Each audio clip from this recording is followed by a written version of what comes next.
Nous attendions, en fait, beaucoup de personnes attendent avec impatience ce webinaire intitulé Entendre la voix des femmes, l'affaire AB contre Henry 2025 devant, c'est-à-dire l'affaire 2025 devant la Cour suprême de la Colombie-Britannique. Mais avant de vous présenter plus en détail les intervenants et le sujet, j'aimerais faire la reconnaissance territoriale de l'Université Simon Fraser. Donc, on reconnaît respectueusement les peuples Squamish, Swati, Kwantlen, Semiahmoo et Tawasin, sur lesquels on se trouve les terres cédées, non cédées, sur lesquelles les trois campus résident.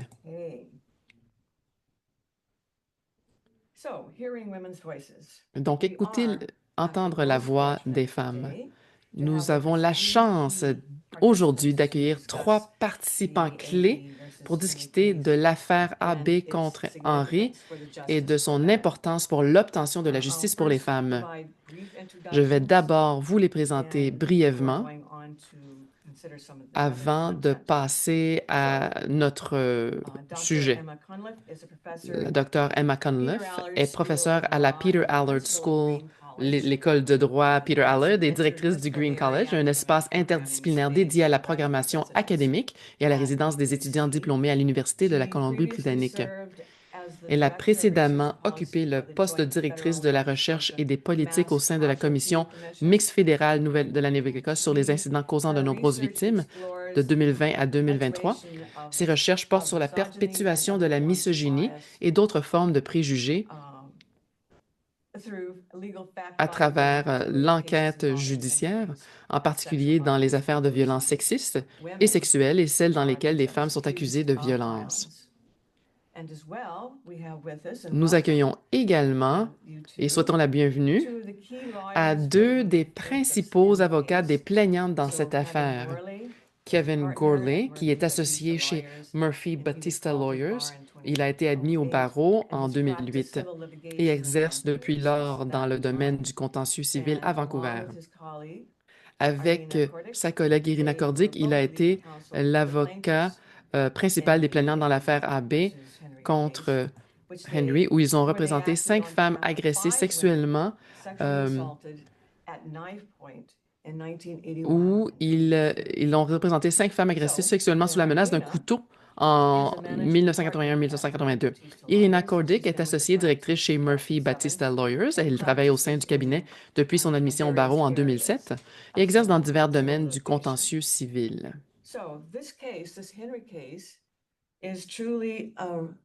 Donc, cette affaire, Henry, est vraiment une affaire remarquable qui sera examinée aujourd'hui par ces trois intervenants.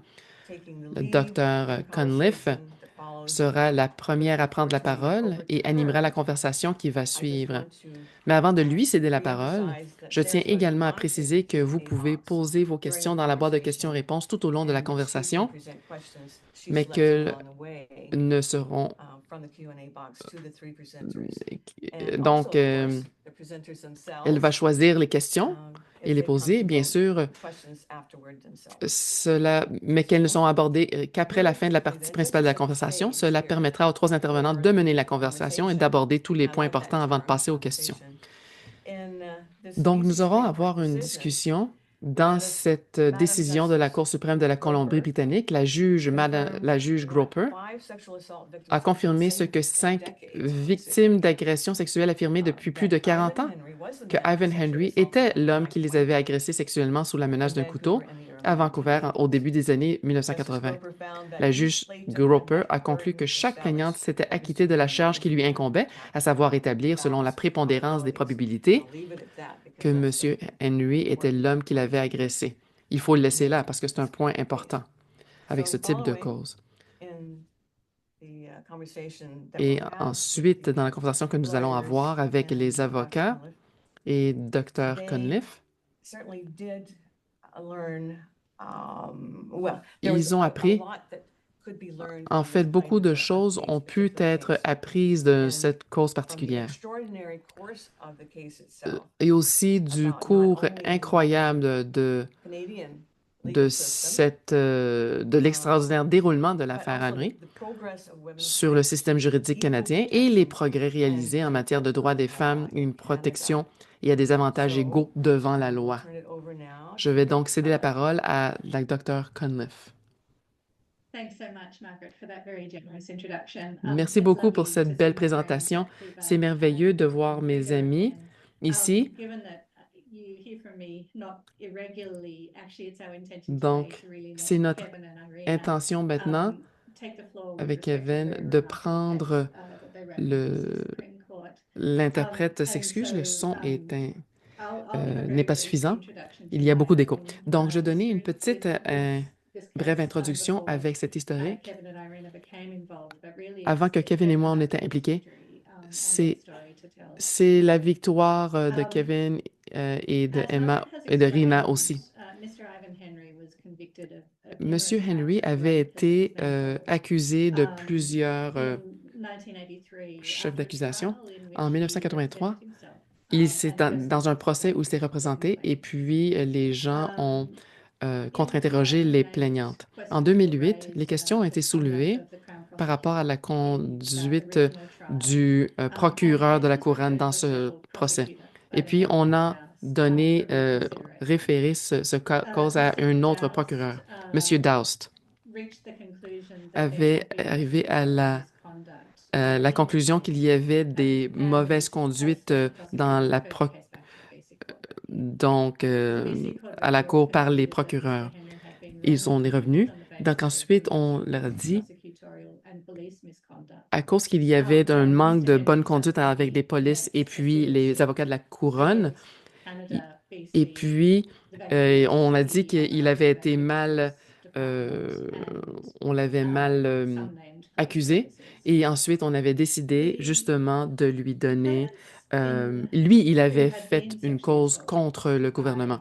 Donc ces femmes avaient été en fait, une femme, en mars 2010, une femme qui avait été agressée par M. Henry, elle avait dit à quel point elle était sous choc, où il y avait des procès où elle ne pouvait pas participer, surtout par rapport à la question qu'il trouvait très importante dans le contexte de ces procédures, à savoir que peu importe le fait qu'il y avait une mauvaise conduite de, de la police et de l'avocat de la couronne, c'est quand même possible qu'il ait été le coupable, M. Henry.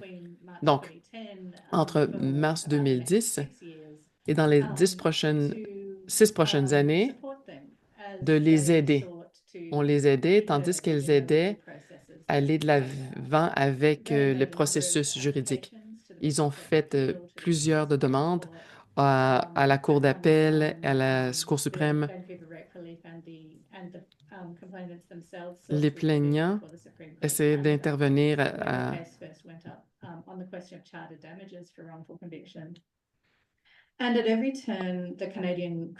Donc, le système de justice canadien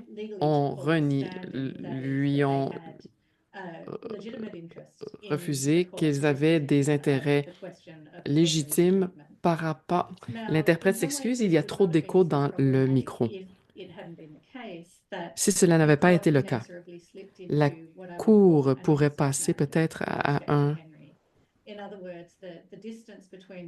la distance entre la proposition qu'il y avait des problèmes de conduite avec les procureurs et la police et que Henry avait quand même commis les crimes a vraiment été détruit devant les différents juges.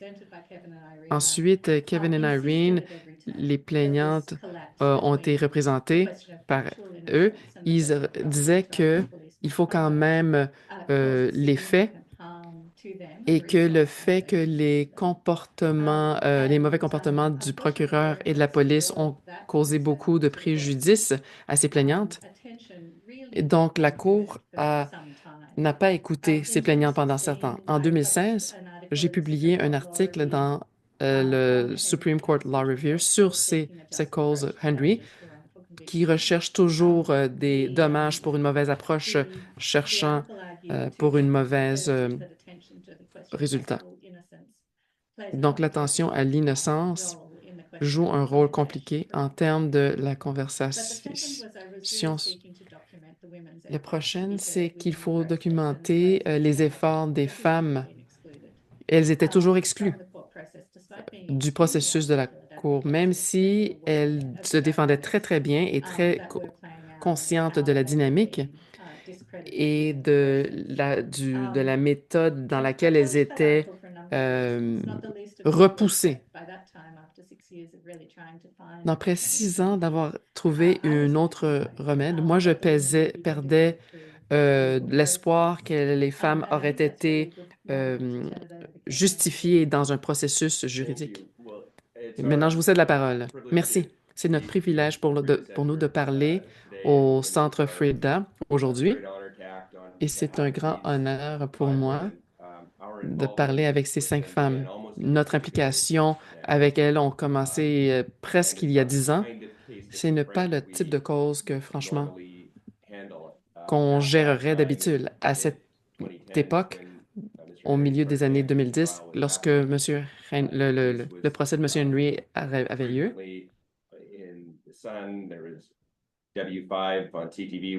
donc 2005, TTV le couvrait, il y avait un livre, L'innocence au procès, il parlait de M. Henry. On dirait que c'était évident qu'un côté d'une histoire compliquée était raconté, mais le côté des victimes, l'histoire des victimes, leur vécu était entièrement euh, ignoré.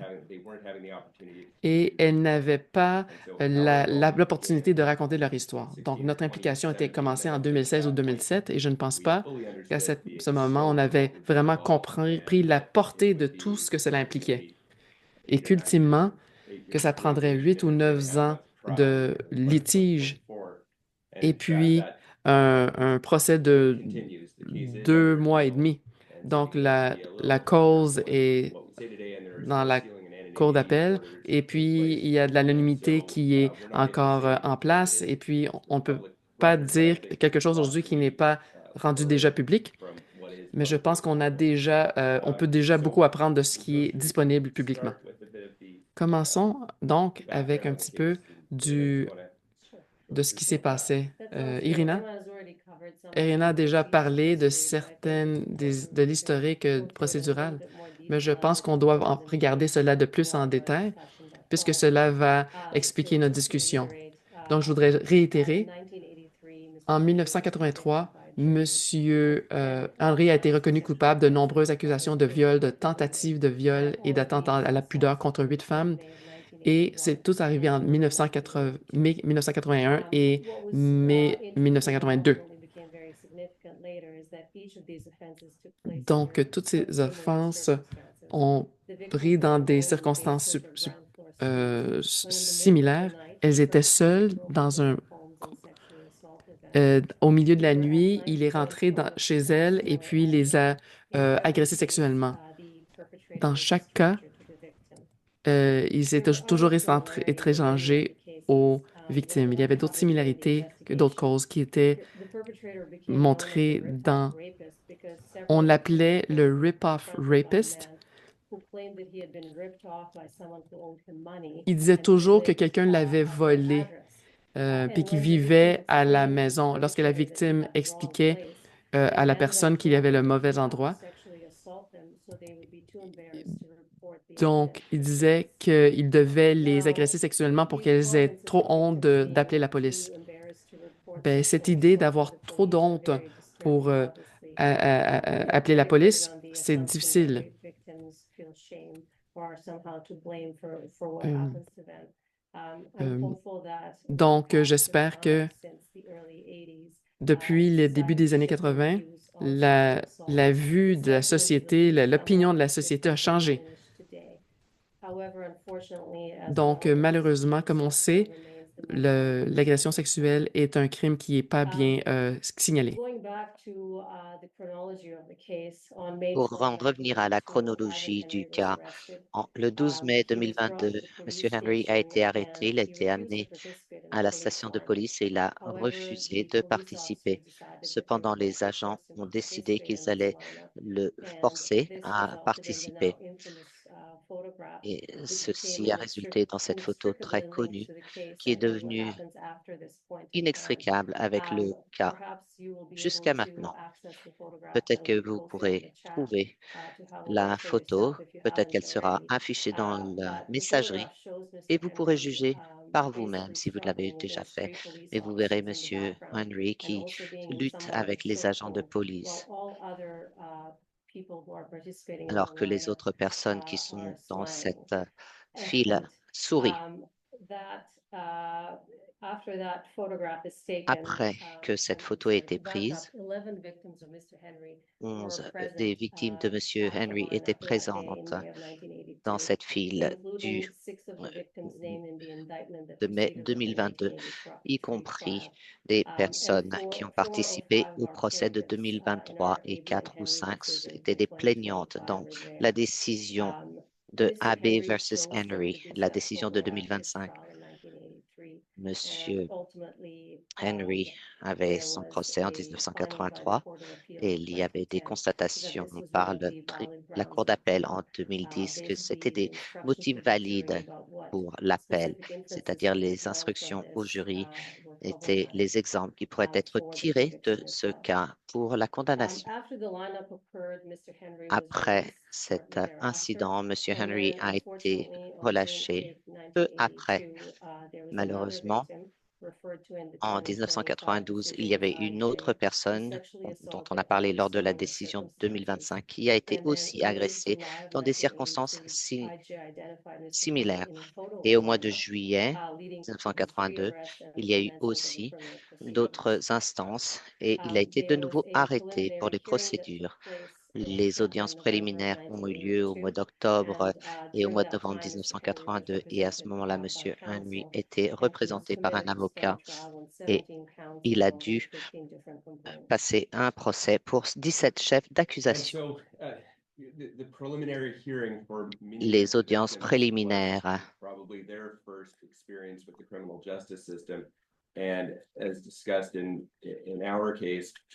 au niveau du système de justice pour notre client.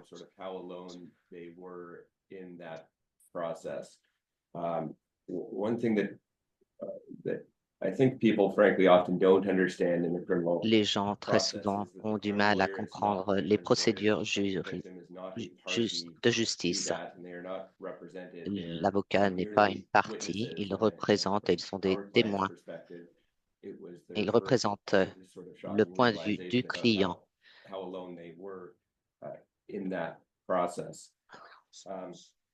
Et pour voir combien de temps ils étaient dans ce processus. Excuse de l'interprète, le son est extrêmement difficile à interpréter. Nous faisons de notre mieux.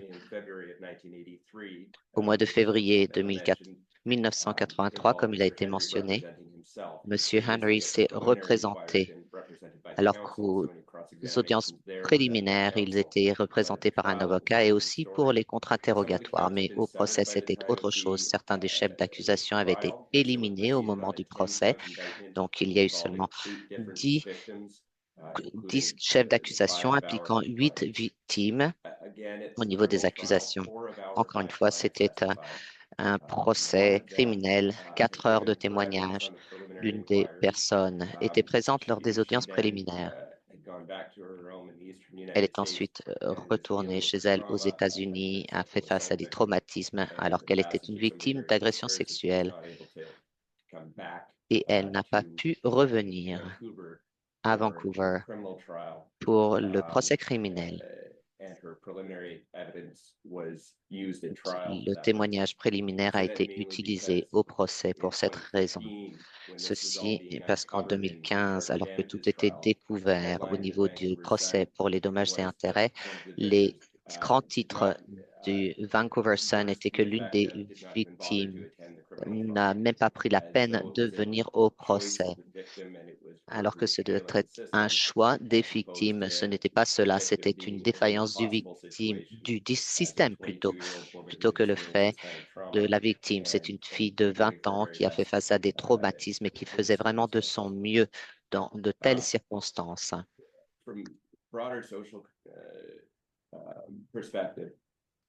pour donner un aperçu plus large,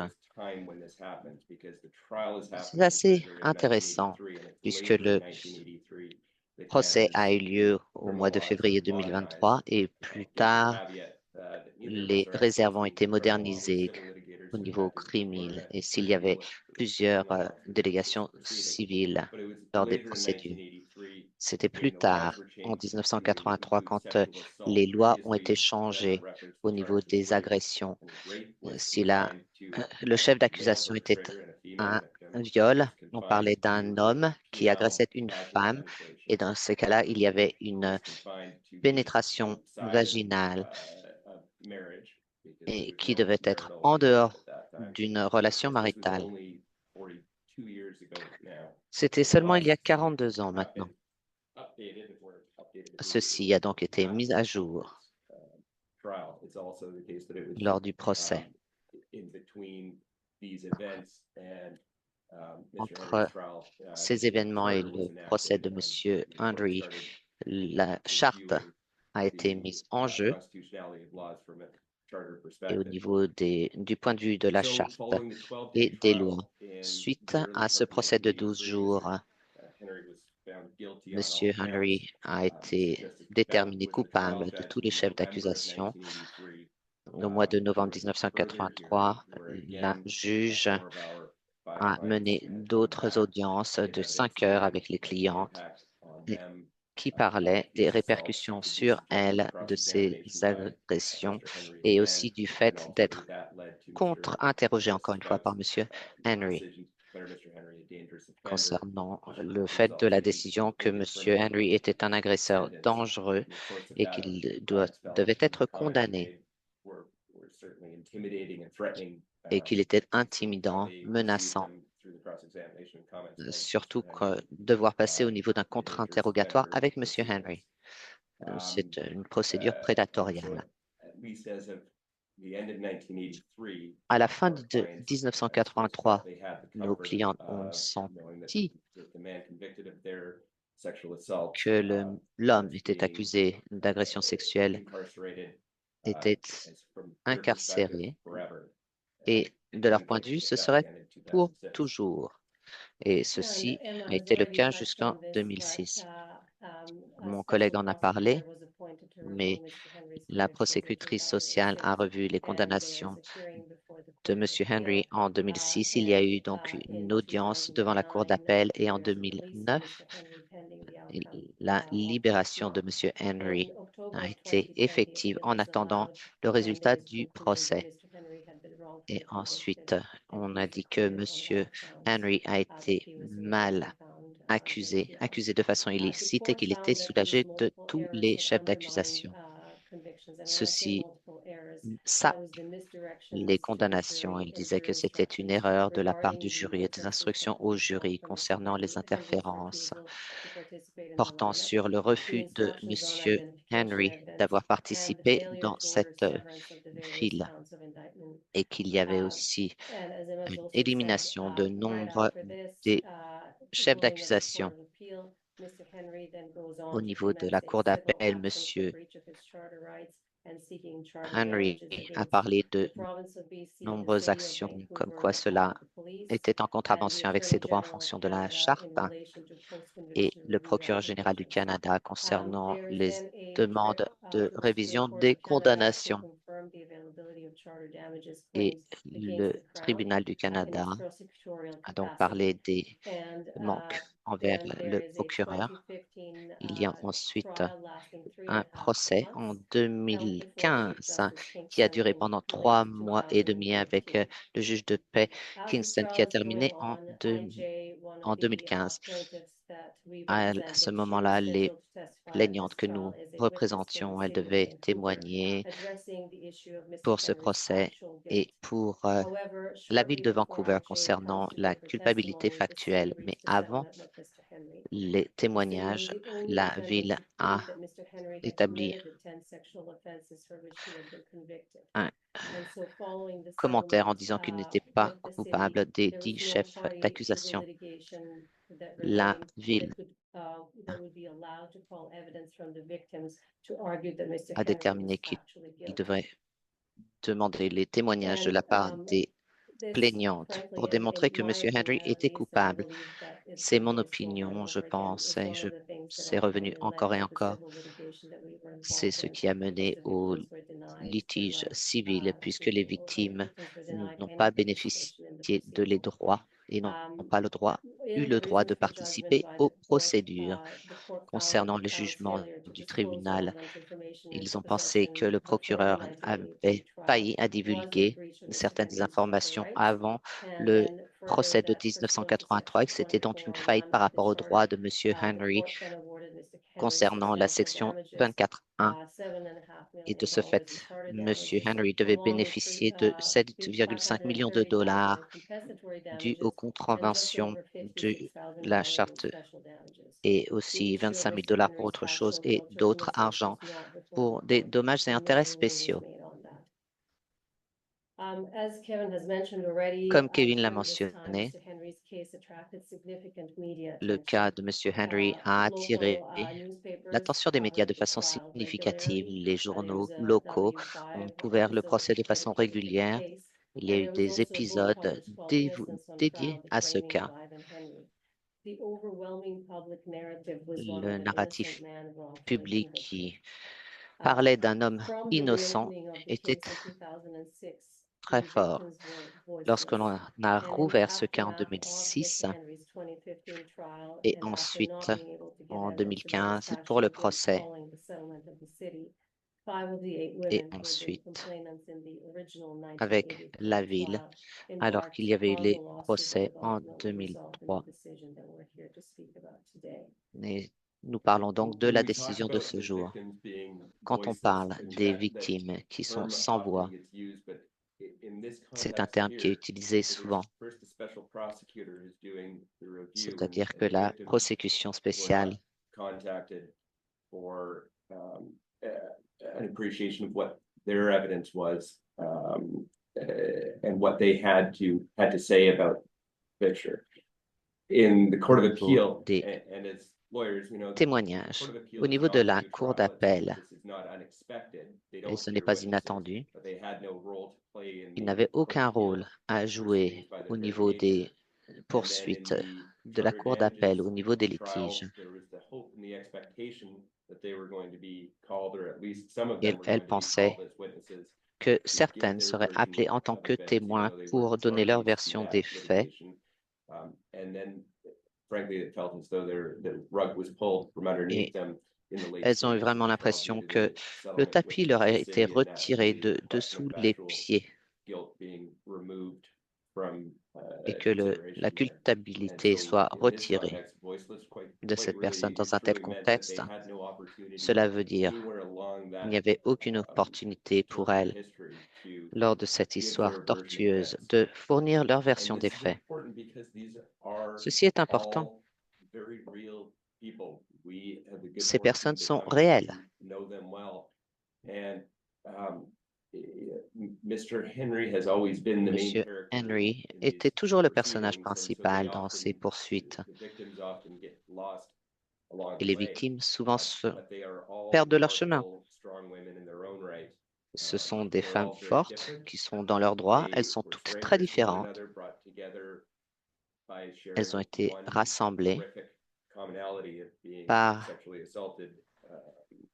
un fait terrible And qui est so l'agression I sexuelle. just want to touch on briefly Je who voudrais each donc of them parler rapidement de are chacun de as ces cas et documented in vous Madam Fisher signaler Thornton comme Prisons for qui sont ces Justice. différentes So personnes, comme il a AB été signalé. was born in England AB in était 1948 née and moved to en Vancouver in Angleterre en 1969. 1948. Elle est Her partie sexual en assault happened on May 1969 à 4th, Vancouver. 1981 when she was 33 years old. Elle avait At the time, 33 ans she was le a 4 mars respected 81 quand professional l'agression working at a sexuelle a local eu lieu. investment Elle company, était living respectée. on Elle her own travaillait dans with a une ground société floor apartment d'investissement. on Elle 16th avait son Avenue. propre In appartement the middle of sur the la night, a 16e man broke avenue. into her Au milieu de apartment and la sexually nuit, un assaulted her homme at est knifepoint. entré par effraction dans son appartement et l'a agressé CB de façon was born sexuelle. in CD 1960, était so on née the date of en her assault on February 1960. 21, 1982, she was Donc, 21 years elle old. avait 21 ans She was lorsqu'elle a attending été university, agressée. living Elle alone, était which à isn't a common l'université, elle refrain, vivait in a seule, ce studio qui est apartment on commun, West 7th. A et elle stranger broke travaillait into her sur apartment at le night, côté claiming he ouest. was looking for someone named Valerie, Et ensuite, and started to il a slit dit her qu'il throat cherchait from ear quelqu'un to qui ear s'appelait and Valérie sexually assaulted her. et il l'a agressé. EF était née à Montréal après 1948. Elle est partie à Vancouver en 1976. Elle travaillait pour l'ICBC. Elle vivait seule sur la rue Carolina. Et l'homme est entré par effractement dans son appartement, encore une fois, en disant qu'il recherchait Valérie avant de l'agresser de façon sexuelle. 9 jours après, GH vivait dans son appartement. Le 18 mars, quelqu'un est entré par effraction dans son appartement. Elle avait 22 ans au moment de l'agression. Elle était aussi une universitaire. En dernier lieu, une femme était née en 1959 aux États-Unis. Elle venait d'être diplômée cet été-là. Elle est partie à Vancouver pour travailler dans une compagnie théâtrale pour l'été. Elle a déménagé dans un appartement de sous-sol. C'est la première fois qu'elle vivait seule et c'est au cours des premières semaines qu'elle a été agressée. C'était en 1982. Un homme a dit qu'il cherchait Delphine et ensuite il l'a agressée de façon sexuelle. Elle avait 22 ans.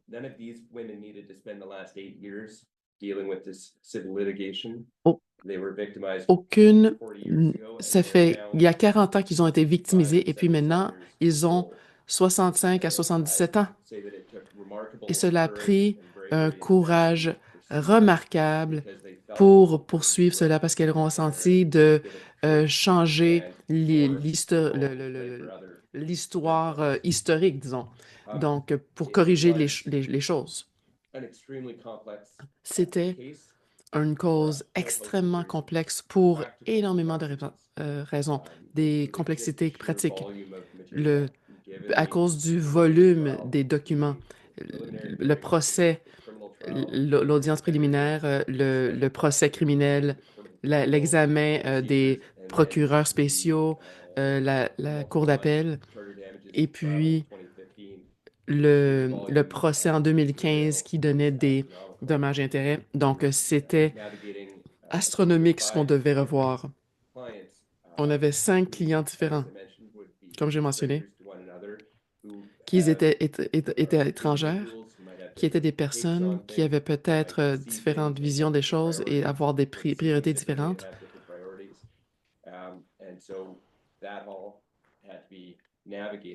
Donc, tandis qu'on naviguait la chose d'un point de vue juridique, les complexités étaient très multiples, y compris le traitement des constatations préliminaires judiciaires. Monsieur Henry disait que la demande civile des victimes était un processus abusif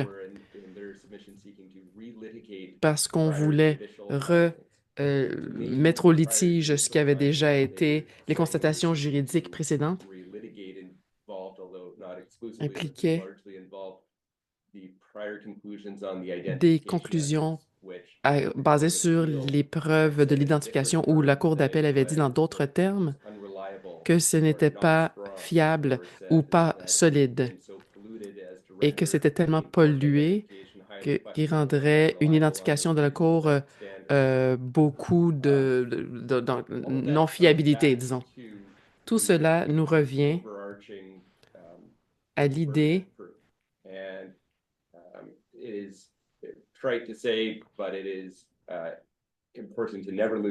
il est important de ne jamais oublier que les causes dans le criminel sont revues par rapport à qu'est-ce que la couronne peut prouver au-delà du doute raisonnable. Et c'est difficile à quantifier avec un chiffre, mais nos cours ont dit que c'est plus près de la certitude absolue que lorsqu'on regarde la victime d'une agression sexuelle, surtout lorsque la couronne avait décidé de ne pas continuer avec les chefs d'investigation où il y avait c'est très important de comprendre s'il y avait eu un acquittement aussi. C'est très important de garder à l'esprit que la procédure criminelle n'est pas nécessairement là pour arriver à la vérité. Euh, c'est tout simplement à savoir si la couronne peut prouver au-delà d'un doute raisonnable que l'accusé a commis des éléments essentiels du chef d'accusation. Je pense souvent que les victimes voient l'échec euh,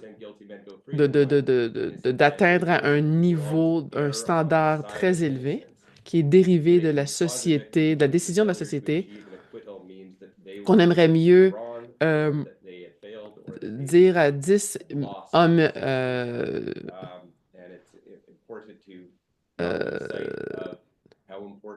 qu'on aimerait mieux que les 10 hommes coupables soient libérés qu'un homme innocent aille en prison. C'est mieux de faire une erreur du côté de l'innocence. Ça peut causer à une victime de croire que l'échec d'avoir un acquittement et qu'elles avaient tort et qu'elles ont échoué et qu'elles ont perdu. C'est important de ne jamais oublier que le fardeau de la preuve, à quel point c'est différent du contexte civil. Et donc, les constatations de la Cour d'appel sur la force de l'identification, des preuves d'identification, ont toujours été faites dans le contexte, à savoir si le procès de 1983, que les preuves amenées par la couronne avaient été suffisantes pour prouver la culpabilité au-delà d'un doute raisonnable. Pour dire que quelque chose n'était pas fiable ne peut pas être divorcé de la norme de la preuve qui est amenée à avoir un impact sur l'épreuve. Donc, on l'espère que la demande du procès abusif a été bon, désolé.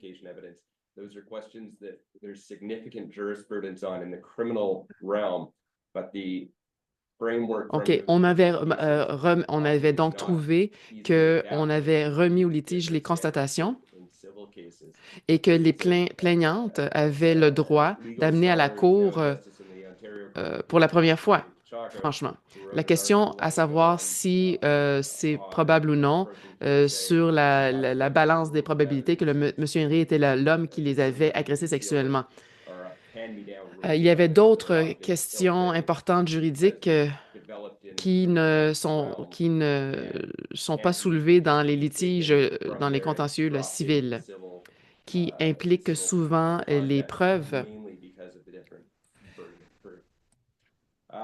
There were also all sorts of procedural issues where donc, il y avait d'autres questions juridiques importantes qui ne posent tout simplement pas souvent dans les litiges civils impliquant des preuves de faits similaires, telles que les preuves liées à d'autres crimes et la mesure dans laquelle celles-ci pouvaient aider à établir que M. Henry était l'auteur des infractions.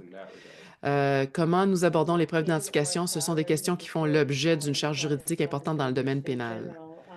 Mais le cadre de ces affaires pénales n'est souvent pas facilement adaptable aux normes de preuves différentes des affaires civiles. Il y a une juriste qui est aujourd'hui juge de la Cour d'appel de l'Ontario, David Pacho, qui a écrit il y a longtemps un article sur l'approche du oui-dire.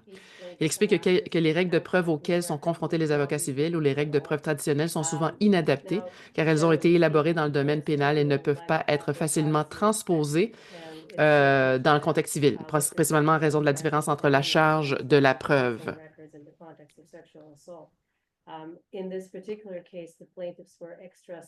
Donc, il y a également toutes sortes de questions procédurales pour lesquelles le droit pénal s'est développé afin de traiter les affaires d'agression sexuelle. Il n'y a vraiment pas eu de changement correspondant dans le domaine civil. Irina a dû traiter un certain nombre de demandes à cet égard. Ainsi, lors de notre procès, voire avant le procès dans le cadre de ce litige en général, nous avons demandé une ordonnance afin que tous les dossiers des plaignants soient produits conformément aux dispositions du Code pénal. Je vous dirai dans un instant de quoi il s'agit. Nous avons également demandé une ordonnance afin que chaque plaignant ait accès à un conseiller dont les dossiers ne doivent pas être produits. D'une manière générale, bien sûr, Tout le monde souhaite que sa vie privée soit respectée et cela est sacré pour eux en ce qui concerne les dossiers médicaux de toute nature et en particulier les dossiers de consultation dans le contexte d'agression sexuelle. Donc, dans ce dossier particulier, dans cette affaire particulière, les plaignantes étaient particulièrement sensibles à la production de tout document en raison de la nature de l'agression, également en raison de leur crainte de M. Henry et de sa capacité à les identifier et à les localiser, de les trouver. Après avoir traversé cette épreuve en 1982-83 en l'enquête préliminaire, le procès et l'audience pour délinquants dangereux. Ils sont très inquiets au sujet de ces remarques et de ce qu'ils appellent le fait qu'ils s'en prennent à eux. De plus, les plaignantes ont manifestement vécu un traumatisme important avant le procès et pendant toute la durée du litige en général. Ils avaient besoin d'un espace sûr. Elles avaient besoin d'un espace sûr où ils pouvaient discuter de leur traumatisme et évacuer leur stress avec un counselor. Le but de la demande visant à obtenir un conseiller des dossiers non communicables au procès était donc de leur fournir donc à ces plaignantes euh, euh, du soutien. Donc, il est évident que le processus judiciaire va les amener à revivre leur traumatisme à plusieurs reprises. Les plaignantes avaient besoin d'un conseiller, comme on a mentionné, à qui parler de tout cela sans craindre que ces informations soient divulguées et tombent entre les mains de M. Henry et de son équipe juridique, ni d'être soumis à un contre-interrogatoire à ce sujet. Ce n'est pas que les plaignantes aient quelque chose à cacher, mais il est très difficile d'avoir une forme de soutien psychologique significative si l'on a en tête la crainte que cela puisse avoir des répercussions sur le processus judiciaire. En ce qui concerne la protection offerte aux victimes d'agressions sexuelles dans le cadre d'une procédure pénale, il y a eu beaucoup d'amendements au fil du temps qui traitaient des interdictions de publication obligatoires. Euh,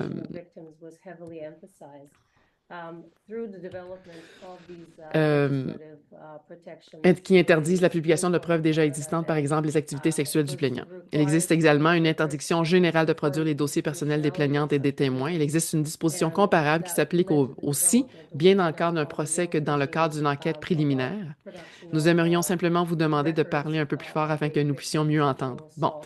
Alors, comme je l'ai dit, il y a eu toute une série d'évolutions dans le Code pénal, mais il y a également eu l'élaboration de la Charte des droits des victimes du Canada en 2015. Donc, là où les questions de vie privée et de protection de l'identité sont soulignées, fortement mises de l'avant. Grâce à l'élaboration de ces protections législatives, la Cour suprême du Canada a ensuite été amenée à interpréter et à confirmer la constitutionnalité de ces dispositions. Cela a conduit à l'élaboration de ce que nous appelons aujourd'hui le régime Mills concernant la production des dossiers d'une victime d'agression sexuelle.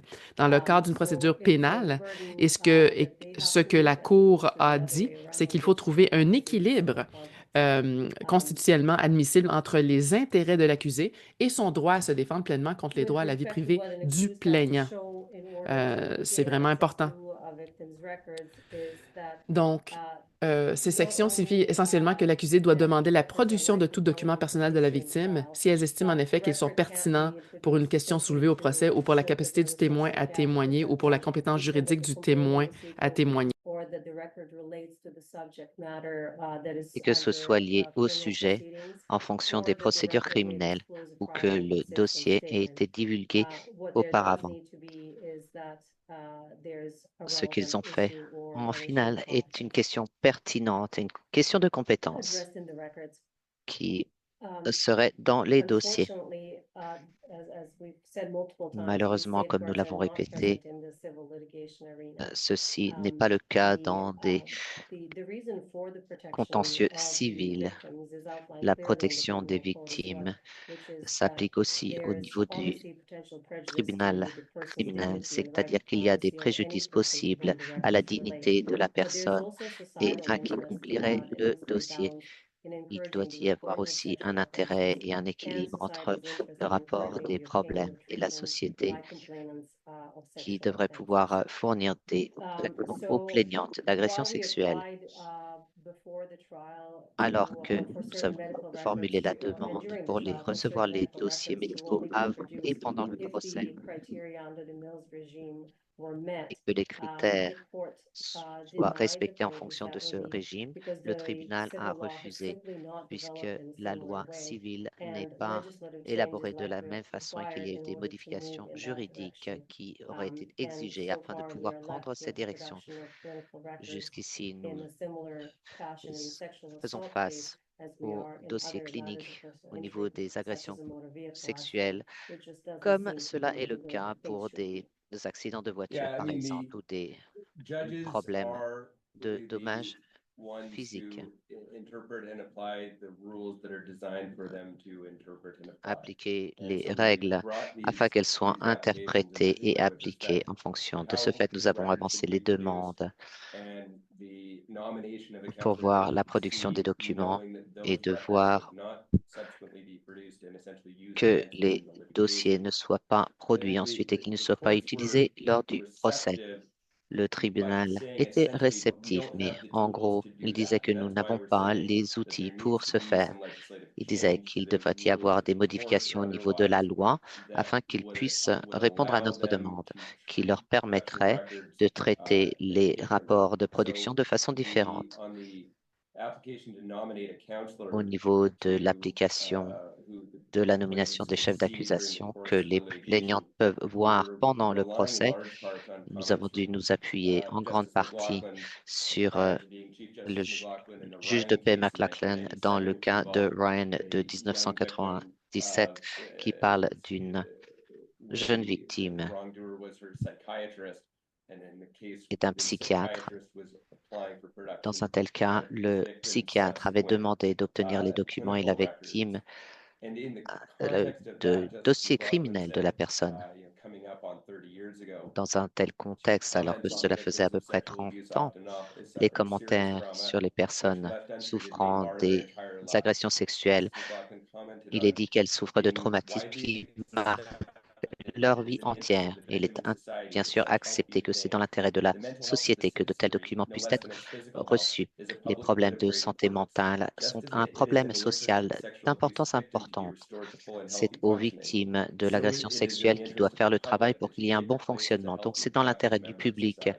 The Supreme Court of Canada que recognizing la, that que la we situation soit need to do modifiée. everything Donc, la Cour suprême possible du to Canada a allow reconnu que nous a devons faire tout ce particularly qui est sexual possible abuse victim afin de to get the permettre aux treatment personnes that they need. abusées And in the sexuellement de absence of a recevoir les regime that traitements dont allows elles ont for that besoin. kind of thing to happen, Et afin que one of two ceci things can happen. puisse Either avoir it le can lieu, simply soit mean that the victim does cela not veut get, dire well, que three la things, does not victime, get the treatment that ou they trois need, points plutôt, gets soit elles ne vont treatment pas but isn't recevoir able le to really traitement, access it soit elles because vont you're not going pouvoir to be able recevoir le to traitement sans properly pouvoir vraiment access treatment. l'accéder de Always façon thinking that whatever appropriée, I say, whatever notes are made of it, puisque that could peu importe ce que subsequently je be dis, used against les me. notes Or prises three, peuvent être that utilisées somebody contre moi, ou will simply troisièmement, not be able to qu'une seek personne ne pourra their rights or pas fear that obtenir their ses private droits information would respectés par subsequently crainte be que used against l'information them. puisse être utilisée And contre elle. any one of those is Dans something that society should be concerned about.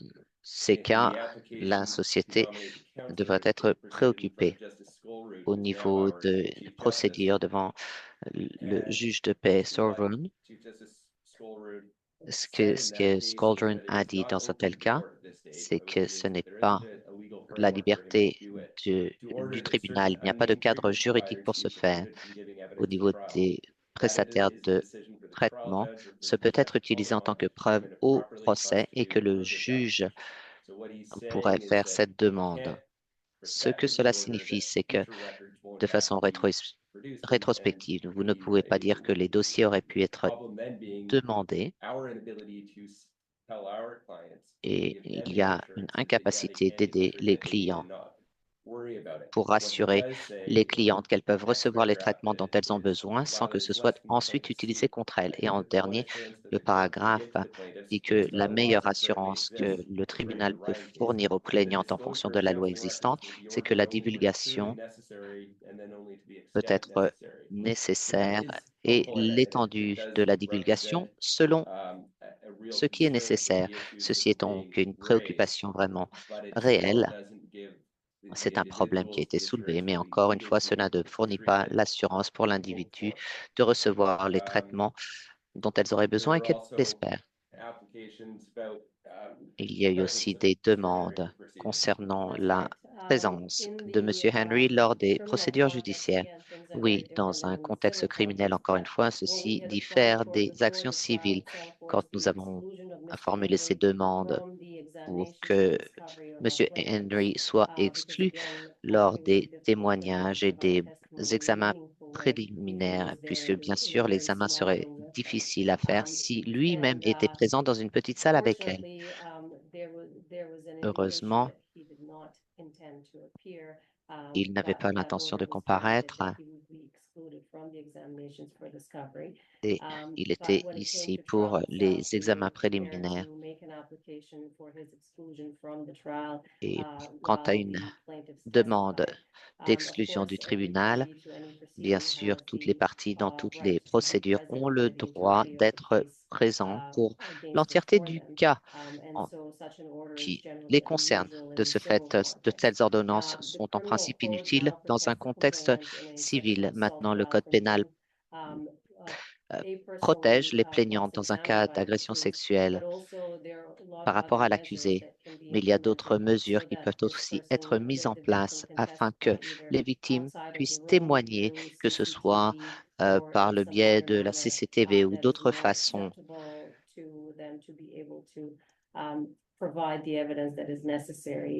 pour fournir les témoignages nécessaires pour le procès.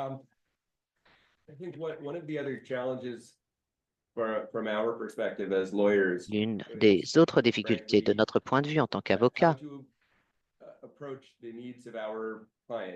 c'est comment répondre au mieux aux besoins de nos clients. Inaudible, problèmes techniques, il y a des points de vue différents, comment notre approche devait être faite au niveau des avocats civils n'ont pas de formation et on réfère à cela comme une démarche respectant les standards des victimes. Nous avons approché ces cas avec ces 4 clientes. Ceci nous a simplifié la tâche, alors que de façon typique,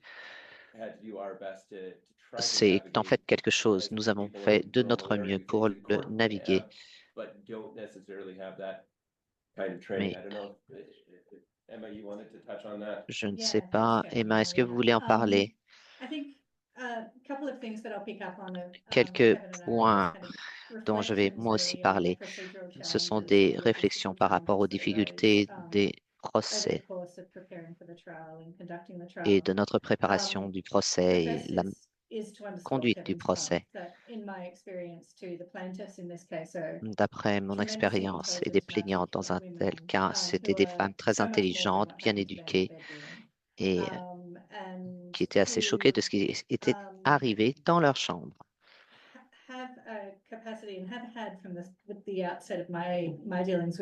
Elles avaient la possibilité, la capacité dès le début de leur faire avec. Et je suis sûr qu'au niveau stratégique, leurs voix ont été exclues, mais la vie est compliquée. Il y a aussi d'autres victimes potentielles de Henry qui souffrent encore du traumatisme. Et c'était un sujet direct lors de ce procès. Et cela présente des difficultés pour le système juridique et certainement pour leurs avocats.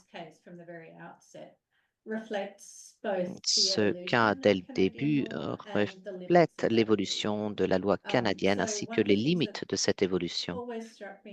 L'une des choses qui me frappe toujours quand je travaillais avec les plaignantes, c'est qu'en 1982-1983, lorsque les femmes témoignaient lors des audiences préliminaires et dans les procès, Henry obtenait les protections de la charte, mais ce n'était pas le cas pour elle à cause du paragraphe 15 de la charte qui n'a pas été effective au niveau juridique jusqu'à 1985. Donc, dans un tel cas, et au moins concernant ce paragraphe 15 et par rapport au droit du paragraphe 7 plainte.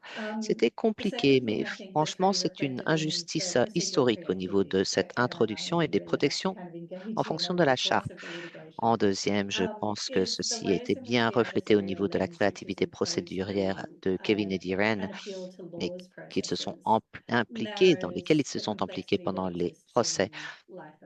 C'est la façon de la lentille adversaire qui est appliquée pendant des procédures d'appel qui rétrécissent les complexités. Et c'est la façon de voir.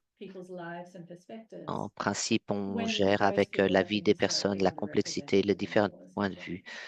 Et ces personnes ont été souvent sous-représentées au niveau historique dans les lois et en Allemagne, par exemple concernant la protection des plaignantes féminines et qu'elles puissent accéder à une thérapie dans un espace qui soit protégé en cas de litige est absolument une historique au niveau de la mauvaise protection des femmes due aux lois médicales ambiantes.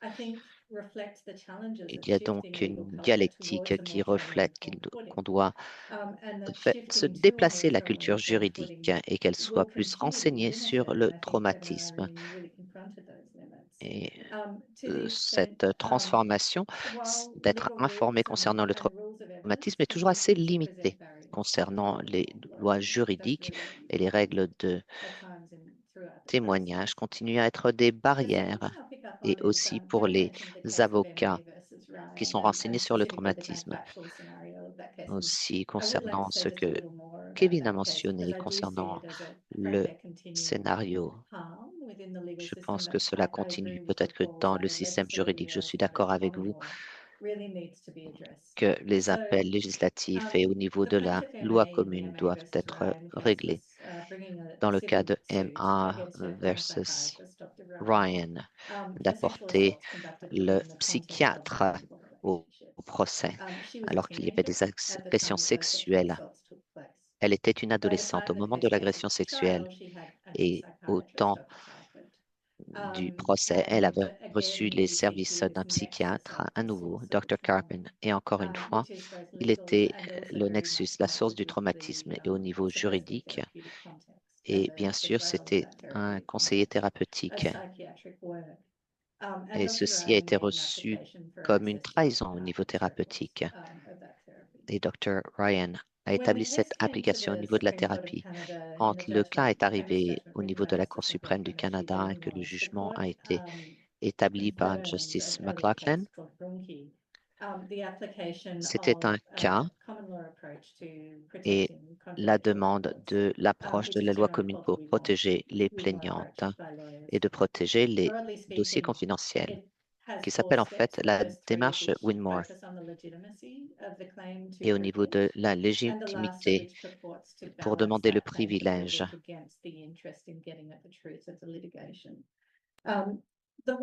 Donc, la façon de cette quatrième étape euh, d'équilibrage caractérisée par l'affaire Emma contre Ryan, je pense que c'est exactement le défi qu'on rencontre lorsqu'on essaie de faire une demande précoce. Ça détermine une dynamique où la vie privée, ou pour ceux qui cherchent l'accès à du counseling ou d'autres services de soutien, les isole du litige. Donc, je pense que euh, la manière dont cette étape d'équilibrage, c'est-à-dire, je pense que ce tribunal appelle en termes très grandiloquents la fonction de recherche de la vérité du litige. Généralement, le jeu est truqué. La fonction de recherche de la vérité du litige l'emportera toujours.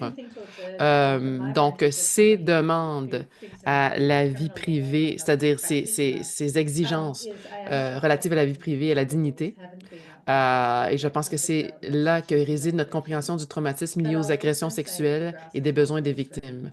Les plaintes ont beaucoup, les plaignantes ont beaucoup, les plaintes ont beaucoup évolué au cours des 30 dernières années qui ont suivi l'arrêt Emma contre Ryan. C'est un domaine où je pense qu'une réforme législative ou de la common law est vraiment nécessaire.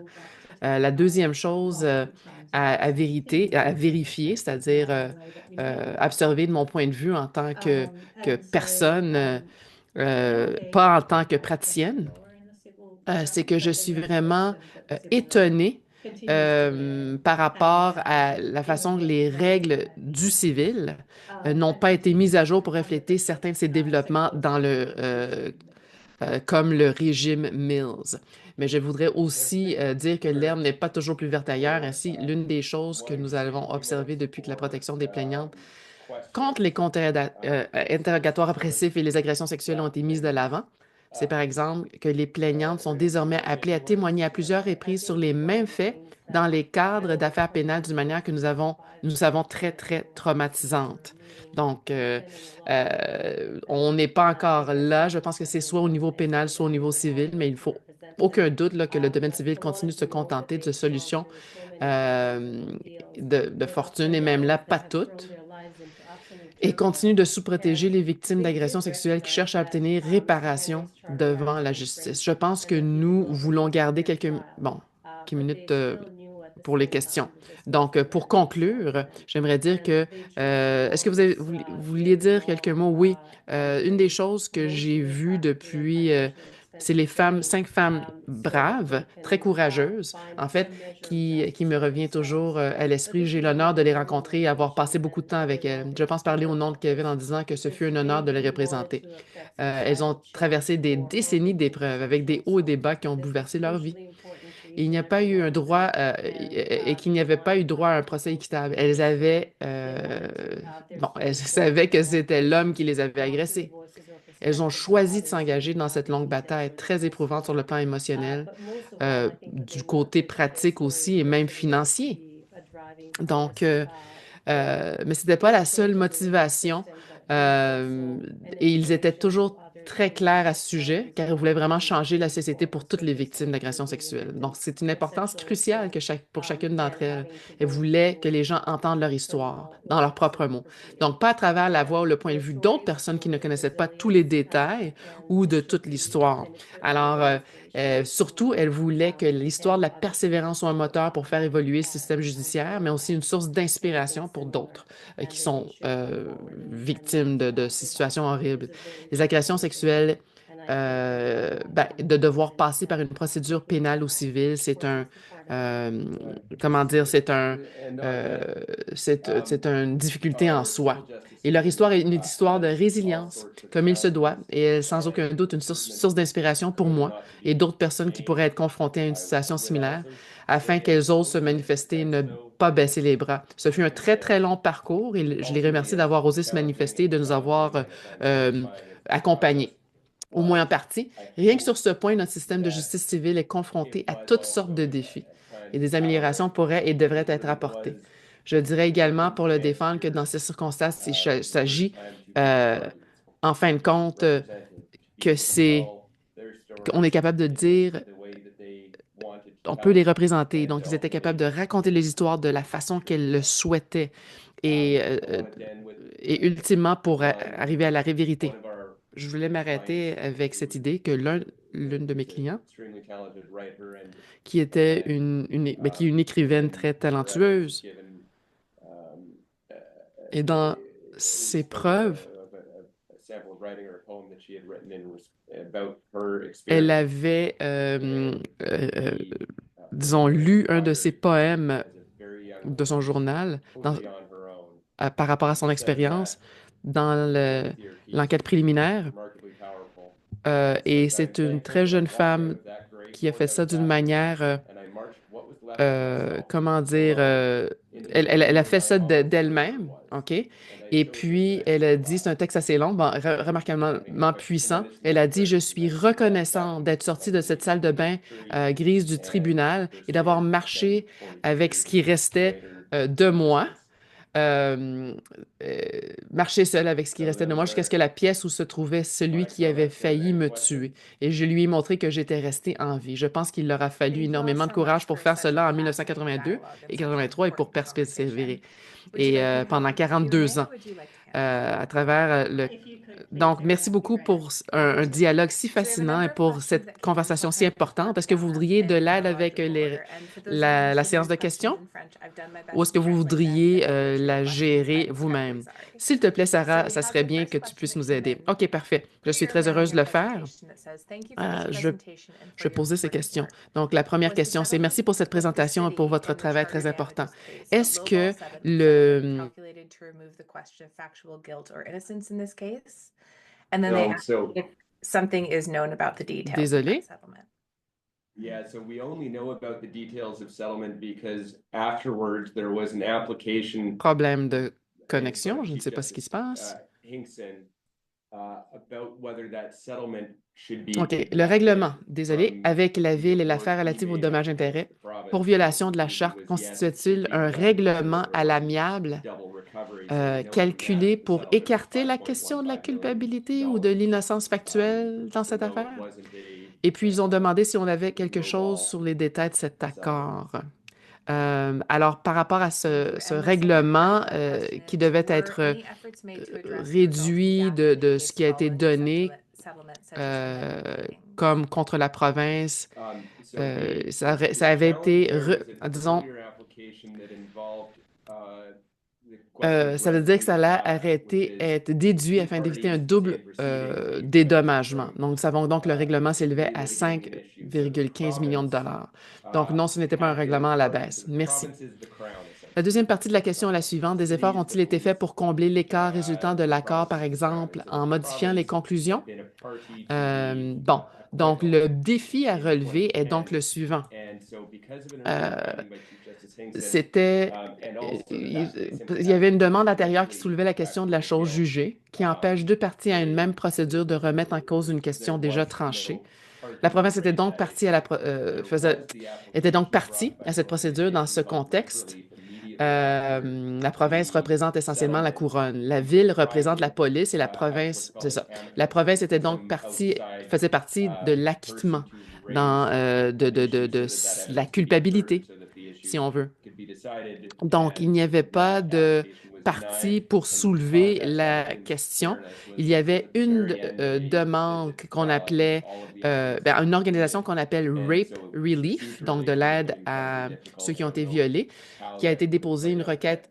Une demande avait été déposée immédiatement après le règlement afin d'obtenir ce qu'on appelle l'interprète n'est pas certaine, là, amicus, OK? C'est-à-dire une personne extérieure chargée de soulever une question afin que les preuves puissent être entendues et que la question soit examinée. Ça pourrait être aussi, si on regarde ce qui a été décidé, cette demande a été rejetée, mais le contexte et l'équité voulaient que cela se passe à la toute fin du projet. Je pense que toutes les preuves avaient été présentées, donc d'un point de vue procédural, cela aurait été extrêmement difficile, je ne sais pas. C'est comme ça que ça s'est passé. Merci pour ces questions. J'ai d'autres questions à poser. Je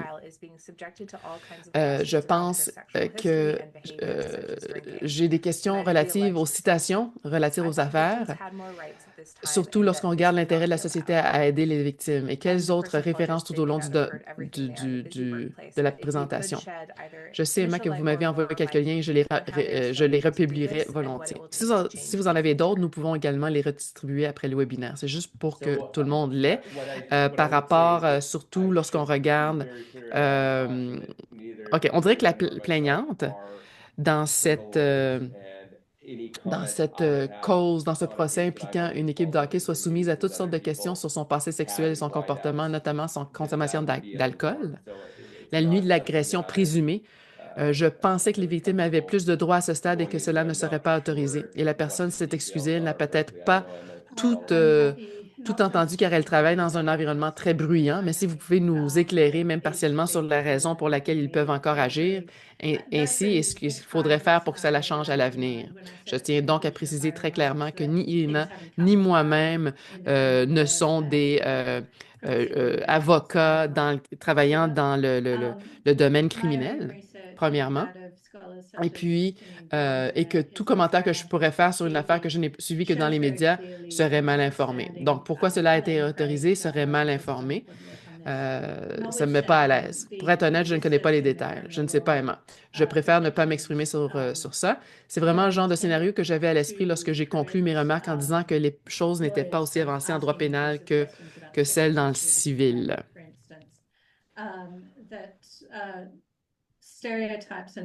Donc, ma propre recherche et celle des chercheurs comme Janine Bénédicte, Isabelle Brandt, Elizabeth Sheehy démontrent très clairement que malgré Elaine Craig et Dallouz, qui ont aussi fait un travail important là-dessus. Donc, même s'il y a une existence, malgré l'existence dans le droit pénal de protection visant à empêcher les avocats de poser des questions qui pourraient être trop intrusives, et sur le passé sexuel d'une plaignante, par exemple, il y a des stéréotypes, des mythes sur les plaignantes d'agressions sexuelles. Ça continue à se proliférer dans le système juridique criminel et cela continue à être un problème. Donc, on dirait que il y a des interprétations assez minces concernant la pertinence de ce comportement par rapport à l'accusation portée contre l'accusé.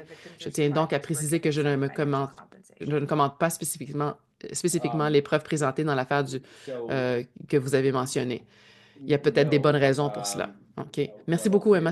Merci beaucoup. C'était très bien dit. Donc, ça revient donc aux dommages-intérêts, la question des dommages-intérêts que j'ai mentionnée. Comme vous le savez, plusieurs questions ont été posées à ce sujet, à savoir si Henri devait rembourser la somme que le tribunal lui avait accordée et si les victimes ou les survivantes ont reçu une compensation financière. Non, ce que je dirais, en fait, problème de son. Les dommages avaient été évalués à 375 000 $ pour chacune des 5 victimes. Et puis, et que c'est la décision du tribunal qui fait actuellement l'objet d'un appel. Je pense que c'est tout ce que je peux dire à ce sujet. Mais pour répondre directement, non, Henri n'a pas été condamné à rembourser une quelconque indemnité. Donc, la décision rendue dans le cadre de l'affaire civile. Oui. Alors, donc, la constatation, cela ne change pas la conclusion qui a été faite dans la cause précédente que Henri avait été injustement condamné et puis à cause d'irrégularités dans le ministère public et de la police. Ces deux éléments sont tous deux avérés, c'est-à-dire tout à fait exacts. Et donc, la décision d'accorder plus de 8 millions de dollars à M. Henri résulte de la conclusion qui n'a pas été remise en cause que ses droits garantis par la Charte ont été violés lors de ses procédures pénales dans les années 82-83. OK. Donc, la constatation de la juge Groper en 2025, qui était celui qui avait commis ces infractions, est totalement distincte et indépendante. Très bien, merci. Pour nous éloigner un peu de la question de l'indemnisation, une question a été posée.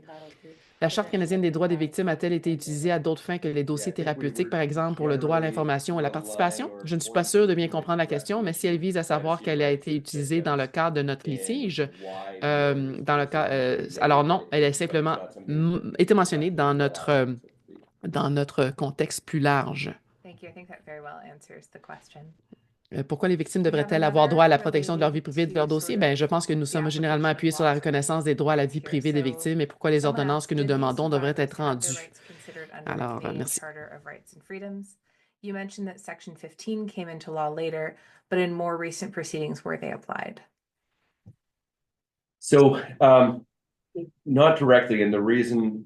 Donc, Pas de façon directe. je pense que nous avons généralement Et la appuyé. raison pour cela, Donc, merci beaucoup pour cette réponse. le gouvernement assigne les droits Ça de répond la très bien Charte à la aux personnes. question. Nous avons une autre qui concerne l'application des lois et des droits dans ce domaine. Quelqu'un a demandé si les droits de Dans ces une survivantes avaient situation été pris en compte dans le cadre de la Charte canadienne des droits et si les libertés. victimes Vous avez étaient mentionné que l'article amenées, 15 est entré en vigueur plus le tard, mais gouvernement ne a-t-elle pouvait été appliqué dans pas ces toujours procédures plus protéger les droits. récentes? Dans un tel Pas cas, directement, et la les raison pour droits laquelle il n'a pas été appliqué relatifs à la directement Charte auraient été est que c'est le invoqués. gouvernement qui Mais doit dans les une toute réclamation contre une personne, et dans notre cas, c'était contre Monsieur Henry.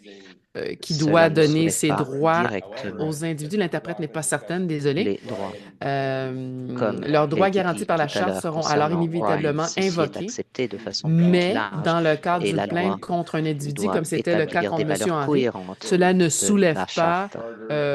directement cette Et question. c'est-à-dire que les problèmes de la charte peuvent être soulevés dans certains cas, mais pas dans des réclamations particulières. Je vais voir si je peux répondre à cela. Merci, Kevin.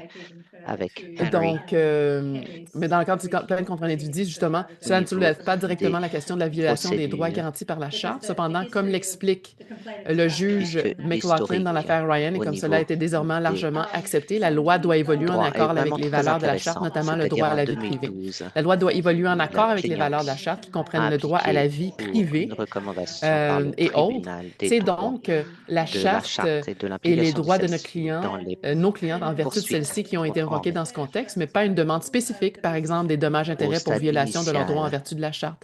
Je me Le demande si juge je de peux ajouter quelque Pegopal chose à cela de la aussi. Cour suprême de Oui, Colombie-Britannique semblait merci, prêt à Kevin. accepter cela. Donc, il a écrit un jugement Mais soulevant la question au procureur euh, général en pour remontant encore plus fournir loin dans le temps les jusqu'à la représentations procédure des initiale droits de la engagée par charte. M. Henry pour obtenir réparation au titre de la Charte et dans laquelle il affirmait avoir Il a été condamné signalé à tort. aussi En effet, qu'il pensait l'historique que des le droits garantis par plaignant la Charte devrait dont bénéficient avoir les une plaignants dans ce contexte représentation est très indépendante intéressant. juridique Ainsi, en au sein 2012, du les plaignantes ont processus. essentiellement Le demandé à la Cour de procureur reconnaître que leurs droits général en de la vertu de la Charte étaient en Colombie-Britannique a jeu. Dans refusé la de procédure financer engagée cette par M. représentation Henry juridique et dans un premier indépendante temps à un stade et de façon interlocutoire, le juge Gopal de la Cour suprême de la erronée. Colombie-Britannique semblait vraiment accepter cela. Il a donc rendu un jugement qui soulevait des questions quant à la capacité du procureur général de la Colombie-Britannique à représenter pleinement, euh, euh, ben, pleinement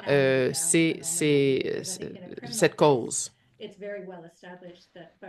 Donc, il avait aussi indiqué qu'il estimait que les plaignantes devaient bénéficier d'une représentation juridique indépendante, essentiellement dans le cadre de la procédure. Le procureur général de la Colombie-Britannique a refusé de financer cette représentation juridique indépendante lorsque les plaignantes ont sollicité ce financement.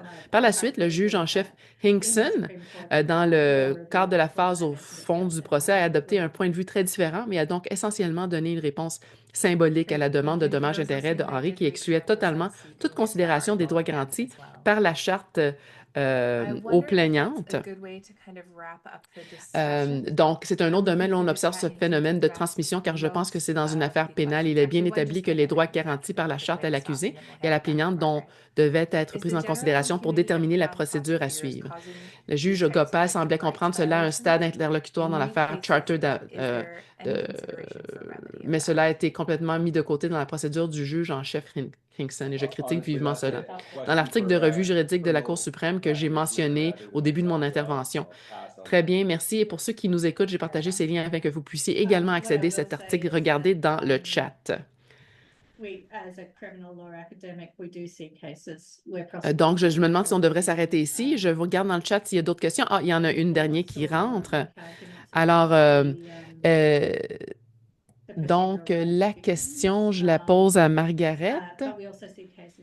L'impunité générale dont jouissent les procureurs de la Couronne a-t-elle été à l'origine de ce type de violation des droits des victimes? Dans de nombreux cas, et envisage-t-on des mesures pour y remédier? Honnêtement, cette question s'adresse plutôt à un praticien du droit pénal qu'à moi-même. Je vais donc m'abstenir de répondre. Très bien.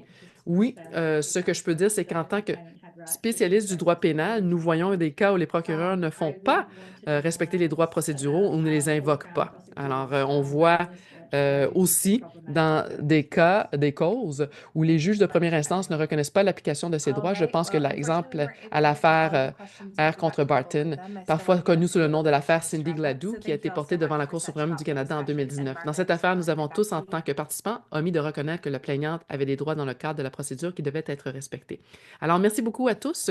Malheureusement, on est arrivé à la fin de la séance de questions, mais je pense qu'on a quand même compris la majorité de ces questions. On les a posées. Je voudrais tout de même nous laisser un peu de temps pour conclure. Merci beaucoup à tous pour cette discussion très intéressante. Margaret, je vous redonne la parole.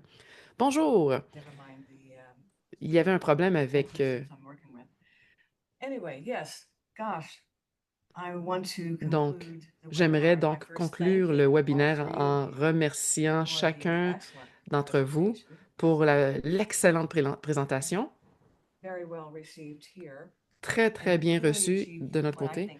Vous avez réussi les objectifs du webinaire en nous aidant à comprendre les complexités juridiques, pas seulement des affaires Henry, mais les deux processus de la Cour en termes des différentes procédures, les différentes normes pour l'acceptation de preuves et la signification de tout cela. Et comment ces différences ont un impact sur les résultats. Et j'ai pris cela à cœur parce que maintenant, je suis beaucoup plus consciente de types de différences et de leur impact. Aussi, j'ai apprécié ce que moi j'ai vu tout au long de la présentation et par rapport à ce que vous indiquiez, par rapport à la valeur des voix des femmes et à quel point c'était important, pas seulement, comme vous avez mentionné,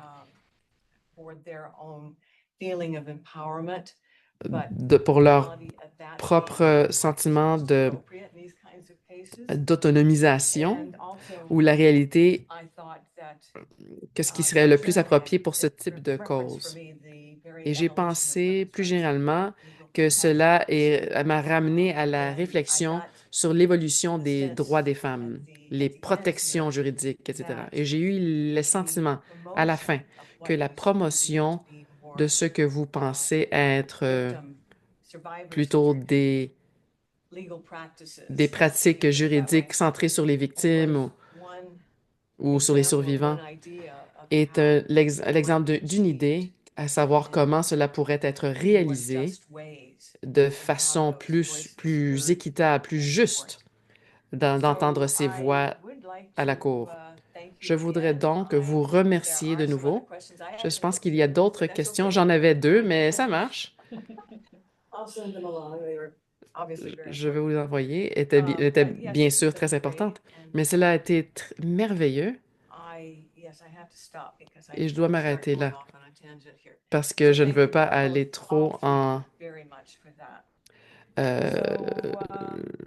côté du sujet. Je ne veux pas aller trop à côté du sujet. Merci beaucoup à vous trois pour tout cela.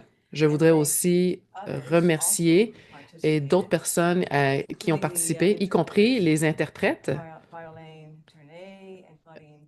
Violaine Tourny et Claudine Bellhomme, qui ont fait un très bon travail. Je pense que c'était un gros défi pour essayer de suivre tout ça. Mais je pense que vous avez fait un très bon travail. Et bien sûr, les autres qui sont du centre aussi, le personnel qui est associé aussi, du sensibilisation à l'action, le projet sensibilisation à l'action, Barb, Laura, Jessica et d'autres. Et enfin, je ne vais pas oublier la co-directrice Sarah, Dr. Stara Jurcic, qui a fait un travail remarquable de coordination et de co-direction. Merci à tous et à toutes et passez une belle journée, à moins qu'il y ait d'autres commentaires à faire. Merci. Merci beaucoup de nous avoir invités. Merci. Merci beaucoup.